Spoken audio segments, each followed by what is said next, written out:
Hey everyone, in this video I'm going to show you on how to book flights with WayAway.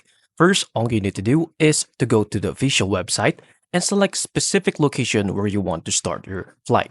Then after that, choose here onto the second, the place or the destination that you want, and click on to the date. This is the departure.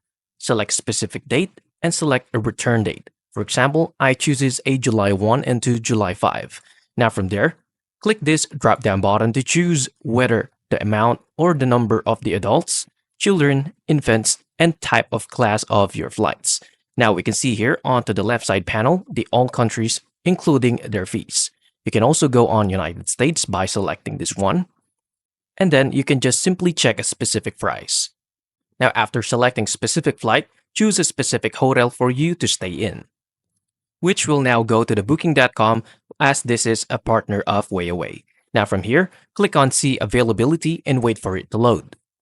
After that, all you need to do is to click on Reserve and you'll need to specifically provide any details for you to serve this hotel. And that's it. That's how to book flights with WayAway. If you find this video helpful, please like and subscribe and I'll see you into the next one.